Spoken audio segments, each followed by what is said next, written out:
Hi అండి, welcome to my కోనపల్లిస్ kitchen. నేను మీ లావణ్యాని. మీరందరూ ఎలా ఉన్నారండి? బాగున్నారు అనుకుంటున్నాను. మేమైతే చాలా బాగున్నాము.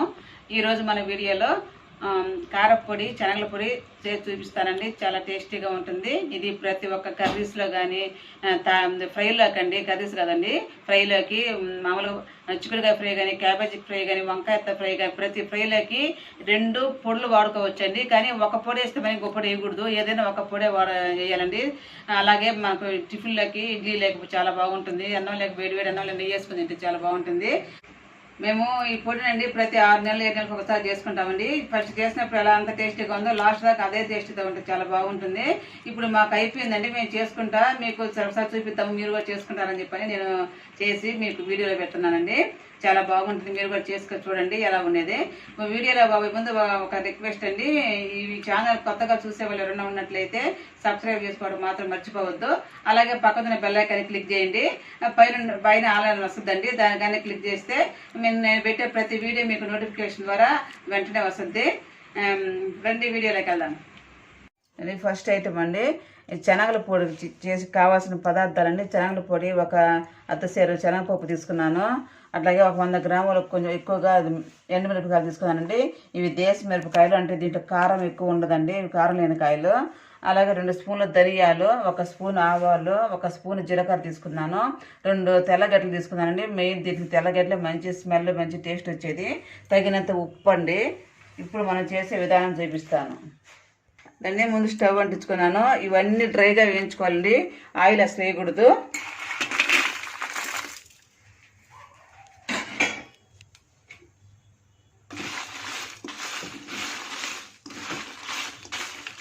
నేను పట్టించిందని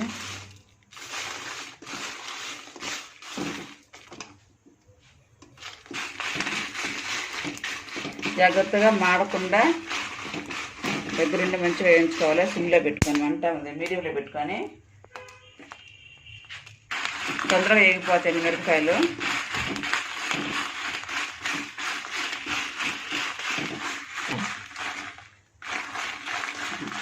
దాన్ని వేగొచ్చి ఇంత మాత్రం వేయించుకోవాలి, తీసి పక్కన పోసుకోవాలండి.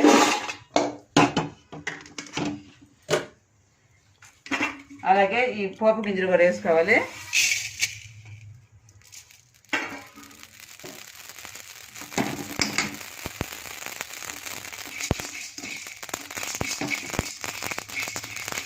ఇవి కూడా తొందరగా వేగిపోతాయి. మాడకూడదండి, మాడితే స్మెల్ అంతా చెడిపోద్ది. 2 వేగిని తీసేస్తున్నాను. ఇప్పుడు పప్పు వేసుకోవాలండి. అంతా ఒకసారి వేసుకోకూడదు, పప్పు మాడిపోతుంది. నేను 2 టైమ్స్ వేసుకుంటున్నాను.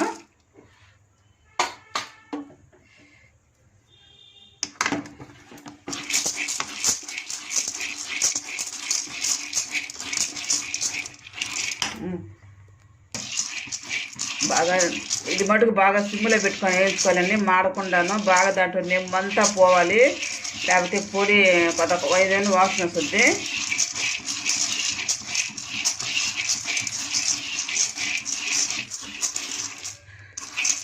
ఇదండి ఇట్లా వేగినవి పోస్తున్నాను చూడండి.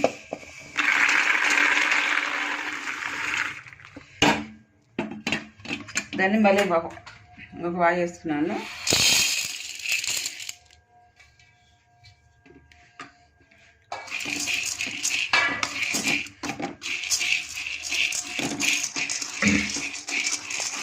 ఇదండి ఇవి కూడా వేగాయి. స్టవ్ ఆపేస్తున్నాను. చూడండి మంచిగా వేగాయి. ఇవి బాగా చల్లారిన తర్వాత మిక్సీ పట్టుకోవాలి. దాన్ని చల్లారిని నేను మిక్సీకి వేస్తున్నాను. ఫస్ట్ మిరపకాయలు వేసుకోవాలండి. ముందు మిరపకాయలు వేసుకోవాలి. నేను ఇందాక చెప్పడం మర్చిపోయినానండి, ఎండు కొబ్బరి వేయాలా. ఇదండి ఎండు కొబ్బరి ఇప్పుడు వేస్తున్నాను. మిరపకాయలతో ఎండు కొబ్బరి వేసేయాలి. తర్వాత తగినంత ఉప్పు వేయాలండి. మిక్సీ వేసుకొస్తాను.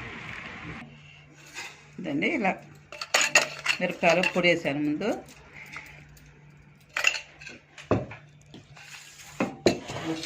తర్వాత శనగపప్పు వేస్తున్నానండి. ఇది కూడా 2 టైమ్స్ వేస్తాను. దాన్ని మళ్ళీ దీనికి సరిపోయేంత మాత్రం మళ్ళీ ఉప్పు వేసుకోవాలండి. లాస్ట్లో అన్నీ కలుపుకున్న తర్వాత కొంచెం తక్కువ తీసుకుంటే సరిపోద్ది. ఇప్పుడు మిక్సీ పట్టుకొస్తానండి. దాన్ని మెదిగింది. ఇది మనం వేసిన ఉప్పు కరెక్ట్గా ఏ వాయికి ఆ వాయి సరిపోతుందండి.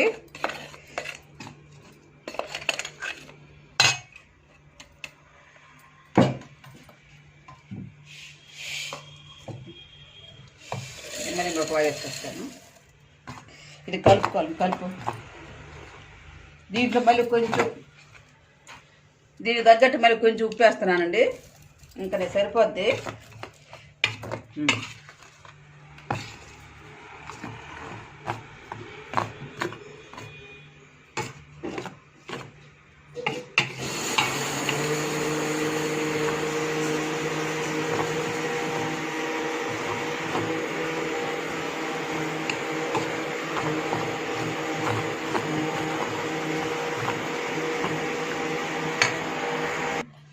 దాన్ని మెదిగింది.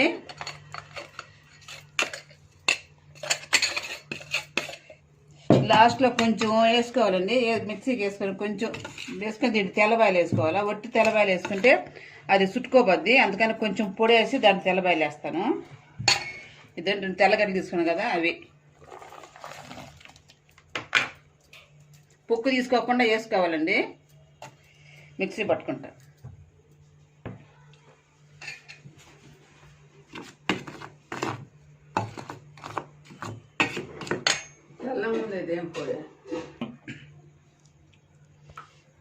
దాన్ని తెల్లకాయలు కూడా వేసుకొని వచ్చాను. ఇప్పుడు ఇదంతా బాగా కలుపుకోవాలి.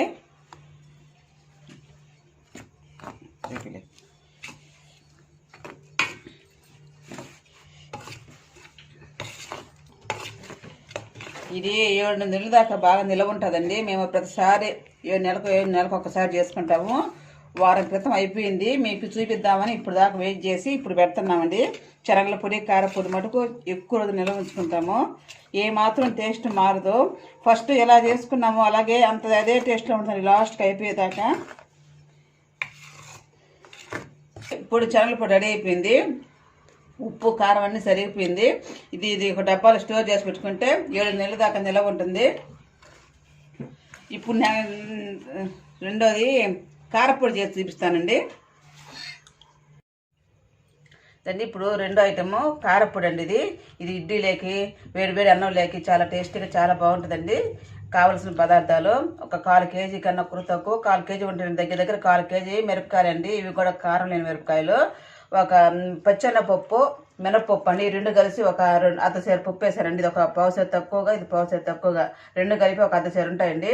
ఇది సగం పావుసేరు అండి. ఇది ఒక సగం పావుసేరు వేసాను. 2 తెల్లగడ్డలు వేసానండి. దీనికి కూడా తెల్లగడ్డ అంటే మంచి స్మెల్ వచ్చేది, మంచి టేస్ట్ వచ్చేది. ఒక 2 స్పూన్లు ఆవాలు వేసాను, 2 స్పూన్లు ధనియాలు వేసాను, 1 స్పూను జీలకర్ర వేసాను. ఇది కొబ్బరి పొడి అండి. కొబ్బరి పొడి మనం తయారు చేసిన పొడి అండి. దీంట్లో కూడా కొబ్బరి మంచి మెయిన్ పాయింట్ అండి. కొబ్బరి పొడి కొబ్బరి. ఈ కొబ్బరి అండి ప్రతిరోజు మనం డైలీ కొబ్బరి యూజ్ చేసుకుంటే చాలా మంచిదండి. నేను ఒకసారి చెప్పుకున్నాను, హార్ట్కి చాలా మంచిదని. అందుకని కొబ్బరి ఎక్కువ వేసాను. తగినంత ఉప్పు అండి, తగినంత నూనె. దాన్ని ఒక 2 టేబుల్ స్పూన్ల నూనె వేసాను. మిరపకాయలండి గింజలు వేయకుండా ఇట్లా వేసేసుకొని గింజలు కింద తెచ్చుకోండి. మళ్ళీ వేస్తారు, ముందే వేస్తే మాడిపోతాయి.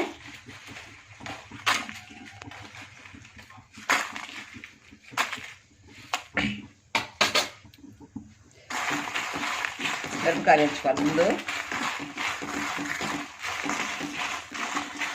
దాన్ని మిరపకాయలు వేగాయి. ఇప్పుడు ఆవాలు, ధనియాలు, జీలకర్ర వేస్తున్నాను. మంట తక్కువ మీడియంగా పెట్టుకోవాలండి, లేకపోతే మాడిపోతాయి.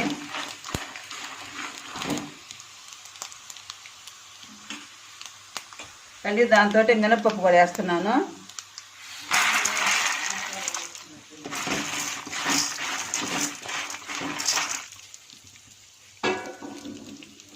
నేను ఇందాక కరివేపాకు మర్చిపోయానండి. ఒక 5 రెమ్మలు కరివేపాకు కూడా వేసుకోవాలి. నిమ్ము లేకుండా బాగా ఆరబెట్టుకొని మంచి స్మెల్ వస్తుంది, వేయించి మంచి బలం కూడా అండి. కరివేపాకు బాగా యాగాలండి. కరివేపాకు పచ్చి పచ్చిగా దించబాకండి, నిల్వ ఉండదు పొడి. చాలా టేస్ట్గా ఉంటుందండి. వేరు వేరు అన్నంలో నెయ్యి వేసుకొని తింటే చాలా బాగుంటుంది. ఇడ్లీలోకి అయితే అసలు చెప్పనే పడలేదు, అంత బాగుంటుంది. మేమైతే ఇడ్లీలోకి అసలు చట్నీ చేసుకొని కారపొడి నెయ్యి వేసుకుంటాము.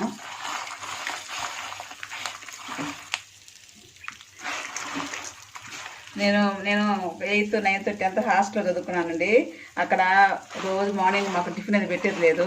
వేడి వేడి అన్నం అండి, అది కూడా కొలతతో అండి. ఒకే ఒక హస్తం అన్నం పెట్టేది, దాంట్లో కారపొడి వేసేదండి. చాలా బాగుండేది, ఎంతో ఇష్టంగా తినేదండి మేమందరము. ఇప్పుడు ఇంకా మనం నెయ్యి వేసుకొని తింటే చాలా ఇంకా బాగుంటుంది. ఇప్పుడు నేను కారపొడి చేస్తుంటే నాకు అది గుర్తుకొచ్చిందండి, నేను చదువుకునే రోజులు. ఇదండి వేగింది. మరి నల్లగా ఉండకూడదండి, మరి తెల్లగా ఉండకూడదు. మోయినం గట్టి కానీ ఇస్తే దించినాక కూడా కాస్త యాగద్ది.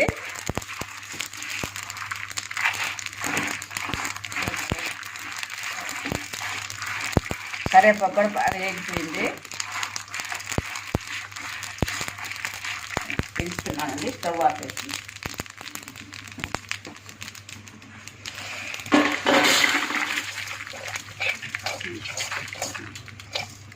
కానీ ఇందాక వేసిన నూనె దానివల్ల సరిపోయిందండి. ఇప్పుడు మళ్ళీ ఒక స్పూన్ నూనె వేసాను. పచ్చనిపప్పు వేయించుకుంటాను.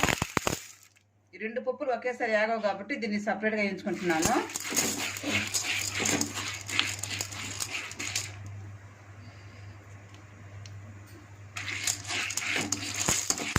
దాన్ని పప్పు కూడా వేగేసింది, స్టవ్ ఆపేస్తున్నాను. చూడండి ఎలా వేగిందో, ఇట్లా మాడకుండా మీడియంగా వేగాల. ఇది నూనె కానీ మీకు ఎక్కువ అనుకుంటే చల్లారిన తర్వాత పక్కకు వచ్చేస్తుంది, అది వంచేసుకోవచ్చు.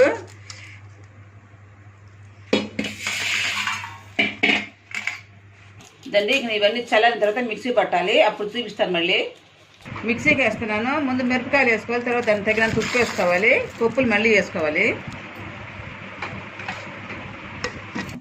దాన్ని మిరపకాయలు దాన్ని మెదిగింది,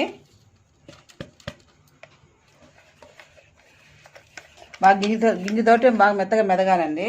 అలాగే పప్పులు కూడా బాగా మెదగాలి. ఇప్పుడు పప్పులు వేస్తున్నాను.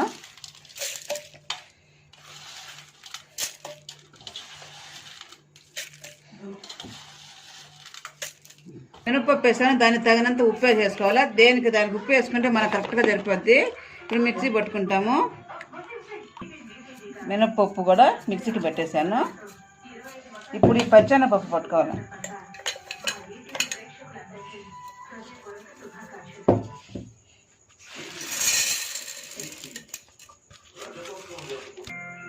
ఇదండి, ఇందాక నేను పచ్చెనపప్పు ఉప్పు వేసాను. ఇప్పుడు మరి కొబ్బరి పొడి వేస్తున్నాను. ఇది ఒక్కసారి తిప్పుకొని వచ్చి తర్వాత తెల్లగడ్డలు వేసుకున్నాము. ఇదండి,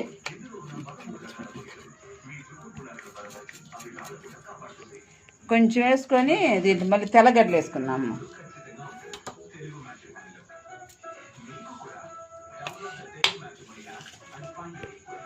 తెల్లగడ్డలు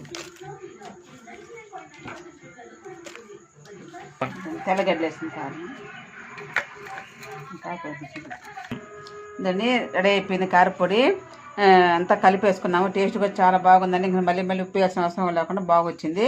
అలాగే శనగల పొడి కూడా తయారైపోయింది. చూసారు కదండి శనగల పొడి కారపొడి ఎలా చేశానో. ఇది అన్నిట్లాగా చాలా బాగుంటుందండి. ఈ శనగల పొడి మటుకు దోశలోకి కొంచెం నీళ్లు కలుపుకొని వేసుకొని అప్పటికప్పుడే మనం కలుపుకొని వేసుకొని బాగుంటుంది, పొడిగా కాకుండా. మీరు ఒకసారి చేసి చూడండి. ఈ పొడి మీకు ఎలా ఉండేది నాకు కామెంట్లో చెప్పండి. ఈ వీడియో కానీ మీకు నచ్చినట్టయితే లైక్ చేయండి, మీ ఫ్రెండ్స్ కానీ మీ ఫ్యామిలీ మెంబర్స్కి షేర్ చేయండి. బాయ్ అండి, ఉంటాను. నెక్స్ట్ వీడియోలో కలుద్దాం.